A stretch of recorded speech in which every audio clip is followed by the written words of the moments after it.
PCB chairman Mohsin Naqvi के adviser वकार यूनुस ने कल पाकिस्तानी क्रिकेट टीम के कैंप को विजिट किया और उसमें उन्होंने कुछ क्रिकेटर्स के साथ मुलाकात की।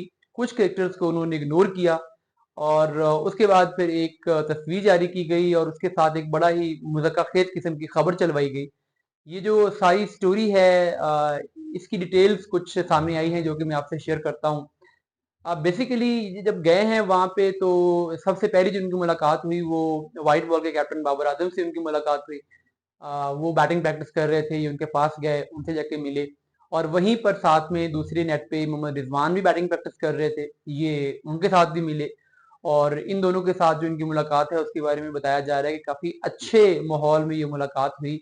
काफ़ी अच्छी चिट चैट हुई और वकार ने उनको बड़ा बैक किया, बड़ा मोटिवेट किया और एक अच्छे एनवायरनमेंट में इनकी ये मुलाकात हुई। उसके बाद वकार यूनिस की जो अगली मुलाकात थी वो टेस्ट कैप्टन शान मसूद के साथ हुई और शान मसूद के साथ उन्होंने कुछ जो अगली सीरीज होने वाली है बांग्लादेश और पाकिस्तान की उसके बारे में कुछ चीज़ें डिस्कस की, जिनमें कहा जा रहा है कि पिच की तैयारी पर भी बात हुई शान मसूद से कि किस तरह की पिच आप चाहते हैं, क्या प्लान है।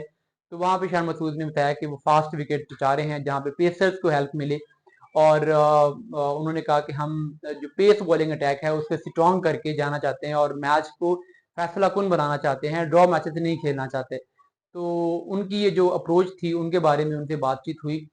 वहां पर वो जिससे नहीं मिले वो शाहीन शाह अफरीदी हैं, हालांकि वो भी कैंप में थे, उधर ही वो बॉलिंग प्रैक्टिस कर रहे थे।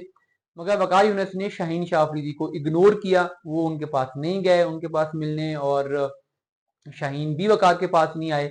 तो ये जो एक सर्द मोरी थी वो जारी रही शाहीन में और वकार में, जैसा कि मैंने आपको जब वकार की अपॉइंटमेंट हुई तब बताया था कि वकार का आना शाहीन के लिए कुछ ज्यादा पॉजिटिव इंडिकेशन नहीं है, क्योंकि शाहिद अफरीदी पसंद नहीं थे वकार को।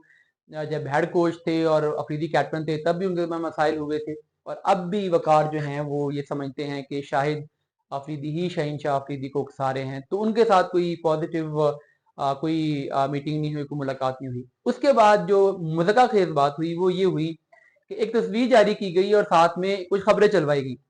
तस्वीर क्या जारी हुई, एक तस्वीर में बाबर हैं, रिजवान हैं और शाहीन हैं, वो तीनों आपस में किसी बात पे हंस रहे हैं।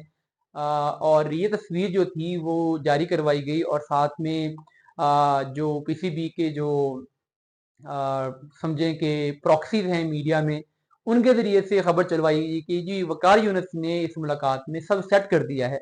उन्होंने शाहीन शाह अफरीदी को, बाबर आजम को, मोहम्मद रिजवान को वो एक पेज पे लेके आ गए हैं।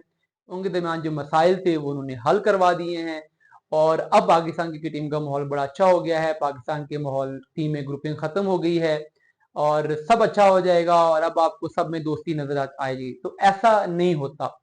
पहली बात तो ये है कि शाहीन और वकार की कोई मुलाकात ही नहीं हुई, तो मसाइल कैसे हल हो सकते हैं। दूसरी बात यह है कि आप प्रोफेशनल क्रिकेटर जब एक जगह इकट्ठे होते हैं तो जाहिर है वो हर वक्त एक दूसरे से लड़ तो नहीं सकते ना, दिल में आपकी जितनी भी बातें हों वो जाहिर हो जाता है। आप कभी बैठे होते हैं किसी बात पे हंस लेते हैं, किसी बात पे मस्ती हो जाती है, बट जो दिल के अंदर जो मसाइल होते हैं वो खत्म नहीं होते।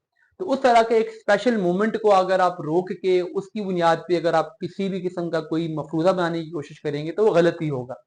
तो शाहीन शाह अफरीदी की जनरली जो बॉडी लैंग्वेज है वो वही है जो उनकी पहले थी, वो खुश नहीं है जो उनके साथ ट्रीटमेंट हुआ उस पे। बाबर आजम भी खुश नहीं है जो उनके साथ ग्रुपिंग हुई। बट अब चूंकि इस वक्त ना बाबर जिम्मेदारी में है कप्तानी के, ना शाहीन है, शान मसूद लीड कर रहे हैं, तो इसलिए एज अ प्लेयर जो है वो सब लोग आपस में घुल मिल के खेलने की कोशिश कर रहे हैं बज़ाहिर। और इसलिए इससे ज्यादा इस खबर में कि जी कोई मामला हल करवा दिए गए हैं, ये सारी मीडिया मैनेजमेंट है, इससे ज्यादा कुछ नहीं।